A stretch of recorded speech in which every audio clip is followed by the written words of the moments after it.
Sir, ನಿಮ್ಮ ಹೆಸರು ಮತ್ತೆ ನಿಮ್ಮ ವಯಸ್ಸು? ನನ್ನ ಹೆಸರು ಅಬ್ದುಲ್ ಹಕೀಮ್, ವಯಸ್ಸು 30. ಎಲ್ಲಿಂದ ಬಂದಿದ್ದೀರಾ? ಕೋರ್ಮಂಗಲ. ನಿಮ್ಗೆ ಯಾವ ತರ ಪ್ರಾಬ್ಲಮ್ ಆಗಿತ್ತು? ಸ್ಟೋನ್ ಬಂದಿತ್ತು.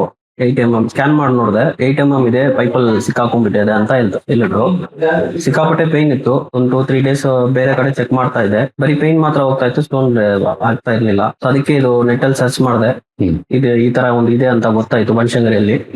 ಸೊ ನೋಡ್ಕೊಂಡು ಬಂದು ಅವರು ಟ್ರೀಟ್ಮೆಂಟ್ ಮಾಡಿದ್ರು, ಇವಾಗ ಕ್ಲಿಯರ್ ಆಗಿದೆ. ಸ್ಟಾಫ್ ಅವರು ಎಲ್ಲ ಈ ಕಂಪ್ಲೀಟ್ ESWL ಪ್ರೊಸೀಜರ್ ಬಗ್ಗೆ, ಅಂದ್ರೆ ಇದು ವಿತೌಟ್ ಸರ್ಜರಿ, ವಿತೌಟ್ ಅನಸ್ತೀಶಿಯಾ ಅಂತೆಲ್ಲ ಬಗ್ಗೆ ಎಕ್ಸ್ಪ್ಲೈನ್ ಮಾಡಿದ್ರೆ ನಿಮ್ಗೆ? ಅವ್ರು ಮಾಡಿದ್ರು, ಕ್ಲಿಯರ್ ಆಗಿ ಎಕ್ಸ್ಪ್ಲೈನ್ ಮಾಡಿದ್ರು. ಈಗ ನೀವೇನು ಸರ್ಜರಿ ಏನು ಮಾಡಿಸ್ಕೊಂಡಿಲ್ಲ? ಇಲ್ಲ, ಸರ್ಜರಿ ಏನೂ ಇಲ್ಲ. ಓಕೆ.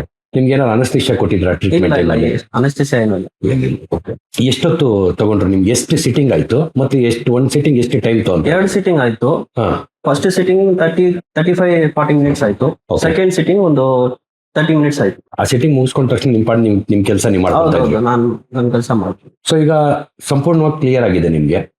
ಸೊ ನಿಮ್ಗೆ ಯಾವ ತರ ಅದ್ರದ್ದು ಖುಷಿ ಇದೆ? ಏನು ಆಪರೇಷನ್ ಇಲ್ಲದೆ ಇದು ಕ್ಲಿಯರ್ ಆಯ್ತಲ್ಲ? ತುಂಬಾ ಖುಷಿಯಾಗಿತ್ತು ಸರ್. ಇದು ಸ್ಟೋನ್ ಆಚೆ ಬಂದ ತಕ್ಷಣ ಸಿಕ್ಕಾಪಟ್ಟೆ ರಿಲೀಫ್. ಓಕೆ. ಚೆನ್ನಾಗಿತ್ತು, ಅದು ಫೀಲೇ ಎಕ್ಸ್ಪ್ಲೇನ್ ಮಾಡಕ್ ಆಗ್ತಿಲ್ಲ. ಅದು 10 ದಿನ ಪೇನ್ ಇತ್ತಲ್ಲ, ಸ್ಟೋನ್ ಆಚೆ ಬಂದ್ಮೇಲೆ ರಿಲ್ಯಾಕ್ಸ್ ಆಗಿದೆ. ಇವಾಗ ಮೈಂಡ್ ಫುಲ್ ರಿಲ್ಯಾಕ್ಸ್ ಆಗಿದೆ. ಸ್ಟಾಫ್ ಆಗಿರ್ಬೋದು ಅಥವಾ ಟೆಕ್ನಿಷಿಯನ್ಸ್ ಆಗಿರ್ಬೋದು ಎಲ್ಲ ನಿಮ್ಮ ಹತ್ರ ಯಾವ ತರ ಮಾಡೋದು ಸರ್? ಹೇಮಂತ್ ಅವರು ಇದಾರಲ್ಲ, ರೆಗ್ಯುಲರ್ ಆಗಿ ಕಾಲ್ ಮಾಡ್ತಾರೆ. ಕಾಲ್ ಮಾಡಿ ಹೆಂಗಿದೀವಿ, ಏನಾಗ್ತಿದೆ ಎಲ್ಲ ಕೇಳ್ತಾರೆ. ಅವ್ರು ಚೆನ್ನಾಗಿ ರೆಸ್ಪಾನ್ಸ್ ಮಾಡ್ತಾರೆ. ಅವರು ಟ್ರೀಟ್ಮೆಂಟ್ ಮಾಡ್ತಾರಲ್ಲ, ಅವರು ಚೆನ್ನಾಗಿ ಮಾತಾಡ್ತಾರೆ, ಚೆನ್ನಾಗಿ ನೋಡ್ಕೊಳ್ತಾರೆ. ಆಮೇಲೆ ನಿಮ್ಗೀಗ MCH ಕಿಡ್ನಿ ಸ್ಟೋನ್ ಸೆಂಟರ್ ಬಗ್ಗೆ ಯಾರನ್ನ ಕೇಳಿದ್ರೆ ನಿಮ್ಮ ಅಭಿಪ್ರಾಯ ಏನು? ಇಷ್ಟು ಖುಷಿಯಾಗಿದ್ದೀನಿ. ಇದೇ ಹೇಳಿ ಅವ್ರಿಗೆ ಏನಾದ್ರು ಪ್ರಾಬ್ಲಮ್ ಇದ್ರೆ ಇಲ್ಲಿ ಬನ್ನಿ ಅಂತ ಹೇಳ್ತೀನಿ. Thank you sir.